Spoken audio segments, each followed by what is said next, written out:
Now on 4, Leslie Bremnes shows you how to find a world of delight in a handful of herbs.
One of the great pleasures of herb gardening is the wide range of leaf interest. There are differences in color, texture, size, and scent. For example, in this bed of flowering thymes, we have the aroma of common thyme. We have about 3 slightly different lemon-scented thymes amongst them. There's the gorgeous caraway scent of the thyme called Herba barona, and there's the piney, slightly juniper scent of the thyme called Thymus azoricus. With size, we have the wonderful tiny-leafed Mentha requeenii, the Corsican mint, all the way up to the enormous elephant ear of elecampane, the herb that Helen of Troy was collecting when she was abducted.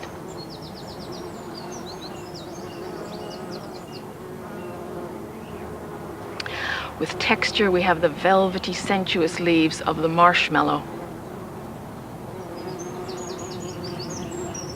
And with color, there's the full range.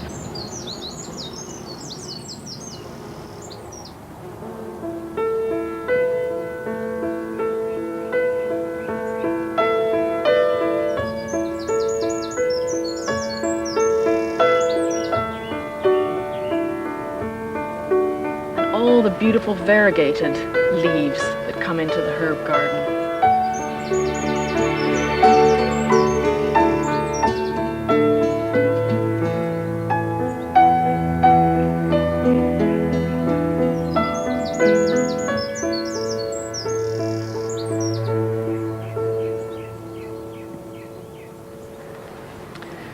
The leaf of a plant is a factory for photosynthesis. This is where the plant, using carbon dioxide and water, takes the sunlight and converts it into sugars, storing the energy in the plant.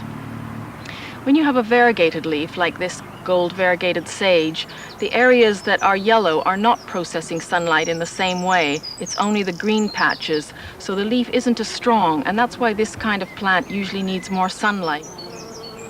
The time of day and the season of the year affect the makeup of a leaf, and that's why it's important to pick it at a particular time.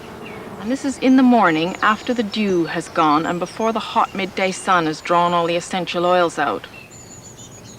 And the best season to pick it is just before the plant comes into flower, because at that time some of the goodness will migrate away from the leaves into the flowers for seed production.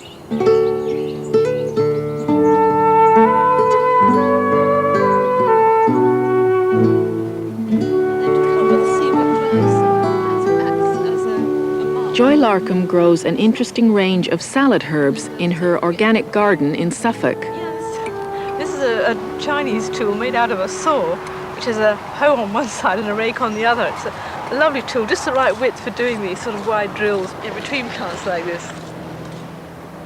Joy, this is an absolutely charming garden, your idea of mixing herbs and fruit and vegetables all together. But I've often wondered why we give it a French name, call it a potager. Well, it comes from the French potager, a vegetable garden. And I think traditionally the French used to mix together flowers and vegetables and herbs and so on. And so that's really where it started, I So think. they had an aesthetic eye. I think bit so. ahead. And also very practical, because I think it works quite well and you've got everything you yes. wanted in a small area.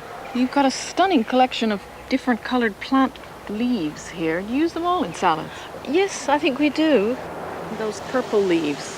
Yes, that's the bull's blood beetroot, which is a fantastic colour, and it actually keeps the colour all winter. And you've got some lettuce growing here as well. Is there something special about those?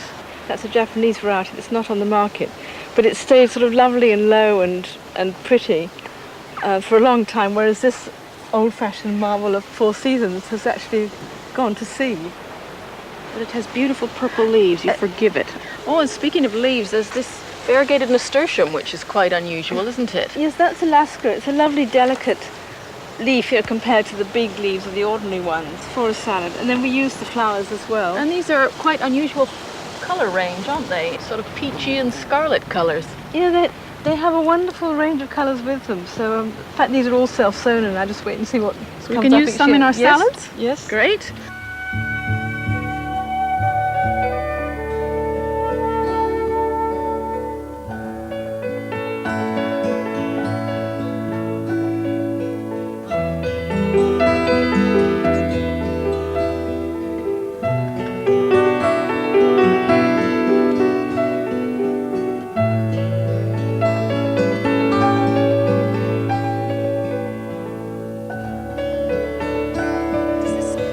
Through the year? Does it give you salad crop?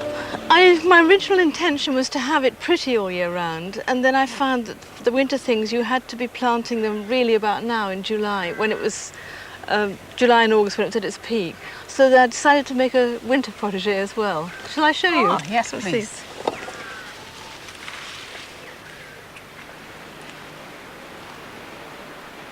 I love that winter marjoram around the edge of that. It does make a lovely little border, and it stays green in winter. You know, the whole idea here is to have as much as possible that's coloured in winter.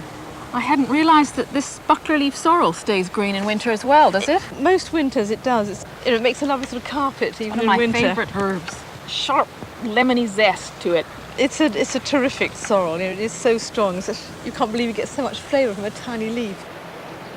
Over there, I've put some ornamental kales for the winter, planted among the parsley. And, you know, they should grow about 2 feet high, and you'll have the parsley at the ground level later on. And it will protect the parsley a bit in the winter. Yes, I think from so. frost. It'll look pretty together. I see you've got a stunning plant as a focal point for your potager. Yes, that's a cardoon, which is, I mean, it's a wonderful architectural plant. And can you use it?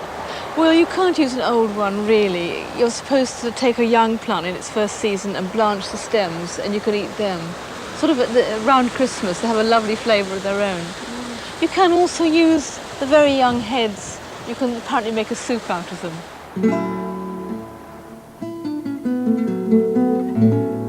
Craig, I know you're keen on Tudor recipes because of the age of this house, but what's this? This is samphire, which... At Ravenwood Hall Hotel, Craig Jarvis grows fresh herbs, which his chef Andrew Jacka uses in both traditional and new recipes.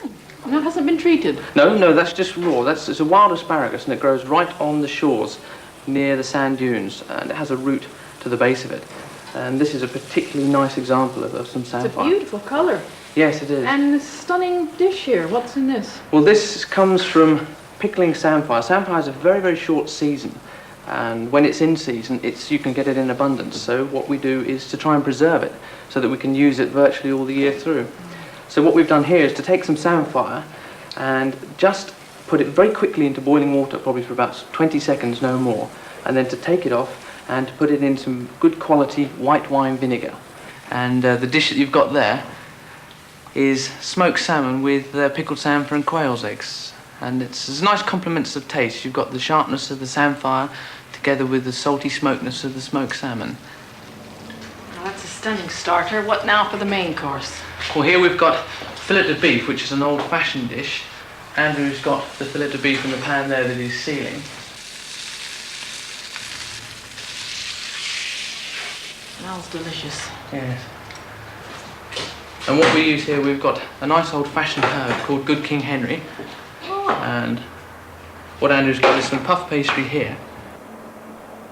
Andrew's putting the bacon onto some puff pastry. for this beef dish that he's got. And this is his herb pate, which has got Good King Henry, shallots and chives in this. And the Good King Henry is, it's like spinach, but it gives it a really nice bitter taste to it. And the pate helps take in the juices from the meat, and the whole thing creates a nice flavour, and it's sealed in the puff pastry, so none of the juices should escape out of it. Lovely colour. Yes, it is. This is quite an old-fashioned dish. It goes back a couple of hundred years, and it's a very filling dish. It's very good for the winter time. This particular dish we serve with a malt whiskey sauce, which is a very nice sort of combination to go with it. And more herbs from your garden in this dish. Yes, so what we've got here is a poussin, which is a 4 to 5 week old chicken. So with this baby poussin, what Andrew's got here is a nice thyme jus that he's made up to go with it. And it's filled with a herb forcemeat. So inside that you've got thyme, marjoram and chives.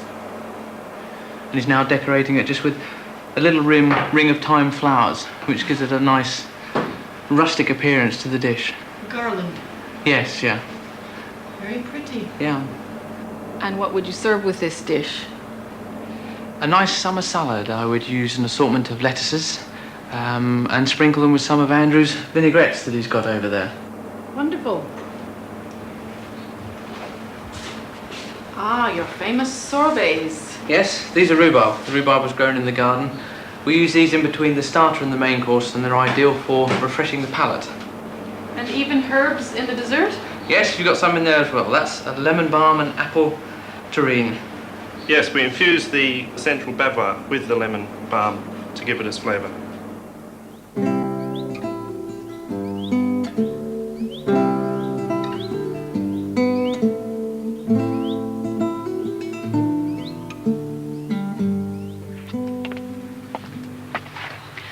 The rich mineral content and trace elements in both comfrey and nettle leaves makes them an excellent garden fertilizer. If you want to try it, just soak the leaves in water for about 3 weeks and then strain the brown liquid and use it on pot plants and especially tomato plants. 3 leaves, elder, basil and rhubarb, can be boiled in water for 20 minutes to give quite a powerful insecticide against aphids. But as with any insecticide, do take care not to leave it around where children could harm themselves. And another leaf with domestic use is the bay. If you put it in with a jar of flour or in with dried figs, it will help deter weevils. And for ants, if you see an ant in your house, this is the herb they don't like. This is pennyroyal. It has a powerful scent, and if you just rub it across their track, they won't step across where the oil or the scent has been left. Or just leave a sprig in your cupboard and remember to disturb it whenever you pass by, and they won't like it. It also deters fleas, and if you can persuade your cat to wear a collar of it or tuck it into a cat basket, it'll keep the fleas away.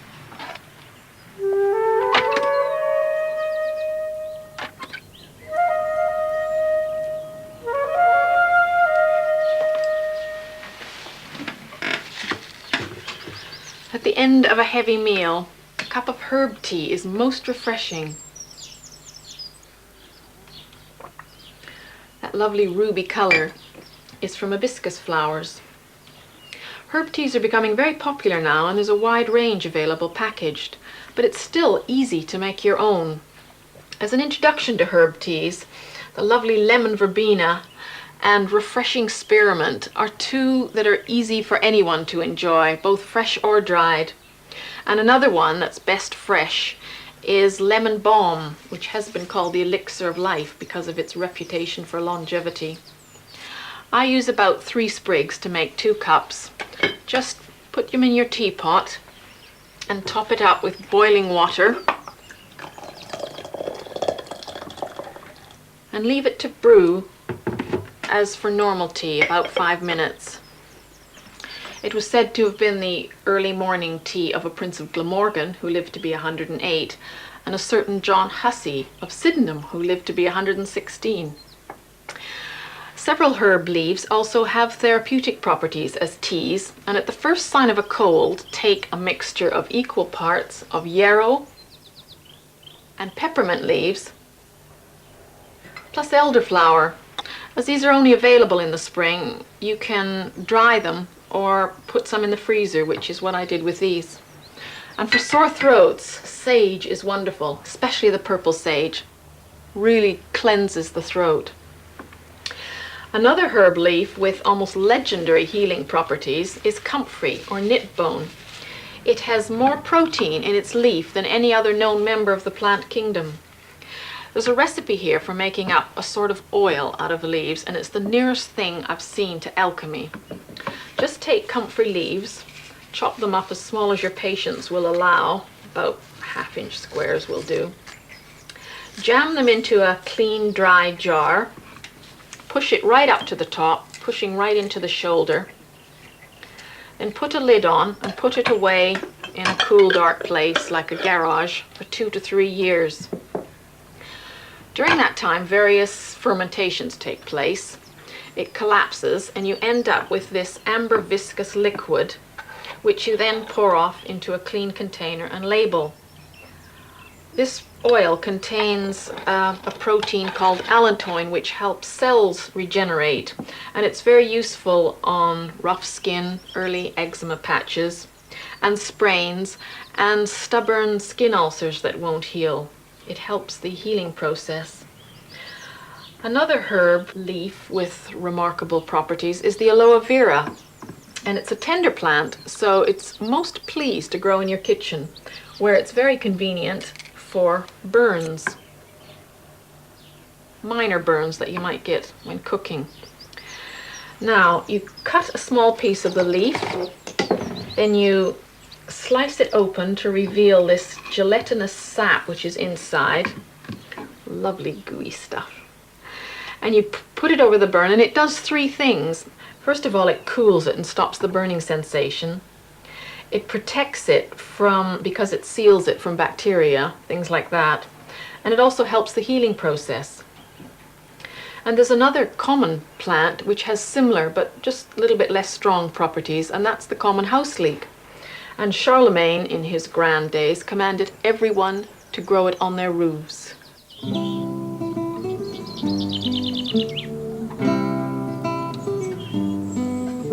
Part of the herb most commonly used is the leaf, and from it we have culinary, medicinal, aromatic, decorative, and household uses, plus the odd unexpected encounter. Gainsborough is said to have used parsley as a model for trees in his landscape paintings.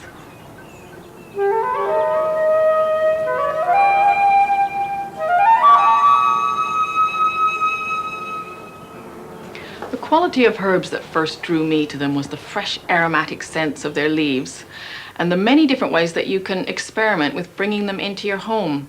I think probably the easiest way is just a bunch of fresh herbs in a vase.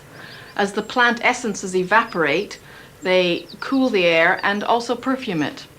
Or we can try the Elizabethan idea of taking some of the strongly scented leaves, like this Santolina, the tansy leaves, this silver wormwood, that wonderful sweet lemony southernwood. Dry them and tuck them under a corner of a carpet where walking on it will release the scent and also discourage insects. We can also use these aromatic herbs mixed perhaps with some of the sweeter ones like lemon verbena and lavender flowers, and tuck them into sachets, and you can put them in drawers and they'll give a lovely fragrance to your little special things and lingerie. They can be tucked into books to discourage worms that may attack old books. The Egyptians used to use cinnamon to protect their papyrus in that way. They can be used in coat hangers, just covered with a bit of pretty fabric, and then you can have a shirt that smells in the morning of lemon verbena or lavender, whatever your favorite scent is. The scent of several herbs will discourage flies. If you hang a bunch of mint up by an open window or door, it will help stop them a little bit from coming in, as will a pot of basil, which is a traditional Southern European trick. And tansy also is quite useful. They don't like the smell of tansy. One of my favorite ideas is to keep by the telephone if you're expecting a fraught call, or if you're a busy executive even in an office. Keep some lavender flowers in an open dish, and while you're talking on the telephone, just play with the lavender flowers, and the scent soothes the mind and the brain, and it's one step better than doodling on a pad. You can also put the aromatic herbs into a sleep pillow, and I think this is one of the nicest things of all. Don't make the pillow too big, and have it a material that you can just tuck under your ordinary pillow, so that you sleep on your ordinary pillow, but as you turn in the night and you've forgotten that this pillow's there, you suddenly get this waft of bergamot or lemon verbena or lavender, and it can give you very fragrant dreams. Wormwood's a useful plant in the vegetable garden. It helps repel both carrot fly and onion fly. It's a fast-growing perennial, so you can get 2 or 3 cuttings of these long stems in each summer. This is a rather pretty cut leaf form called Faith Ravens. It's more decorative, but it still has that same pungent odor, and it's this odor that's so important and useful. Now, you lay down these branches between your rows of onions or carrots, and the idea is, as you go to pick your carrots, or thin them, as I would be doing here, you bruise the leaf, and Mrs. Carrot Fly can smell this leaf 4 miles away. So if you tread on this dried wormwood as you're doing it, you release a much more pungent odor, and it helps mask the scent of the carrot and offer you that measure of protection. And it's a similar story when you're picking onions, if you tread on your wormwood.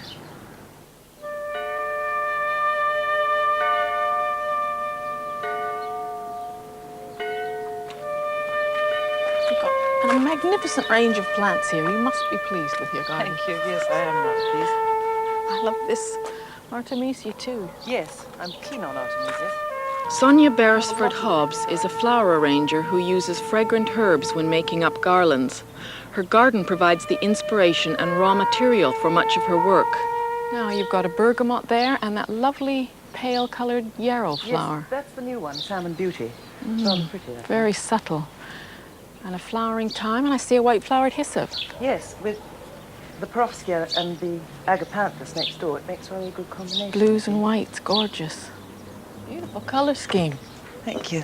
Now you were making a garland here. Yes, for a party.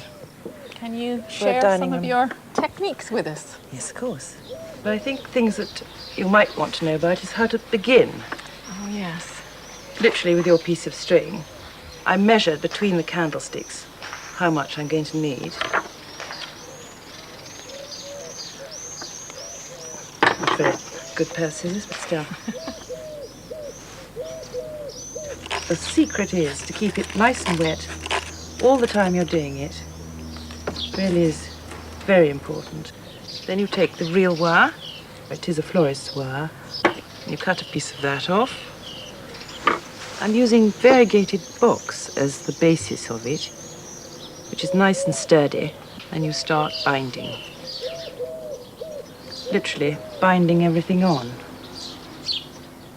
This is Sant'Elena, and this is the new yarrow, rather pretty apricot one called Salmon Beauty. And the grey of the eucalyptus, to marry in all the colours. And that has a lovely scent, eucalyptus, doesn't it? Yes, There's it several does. of the plants leaves you're using are aromatic, so the garland has a lovely scent as It well does, as yes, being beautiful. absolutely. That is unusual, that variegated box. Keep binding. And not forgetting to move down, because when you're beginning, quite a nasty thing happens, and you all bunch it all up at the top. And that doesn't work. You must remember to travel down your piece of string so that it grows well. And then there's the cream achillea moonshine, which is very pretty. And Alchemella mollis, which is the flower ranger's friend, I would say. It's such a marvellous infiller. It's a lovely little bouquet, even at that stage. Little thistle to complement the blue. Tripartitum, Eryngium tripartitum. That smells divine. And this is just such a gorgeous way to bring the leaves from your garden into the house. Yes, It looks stunning on the dinner table. and on you go. It's quite simple, really, when you know how.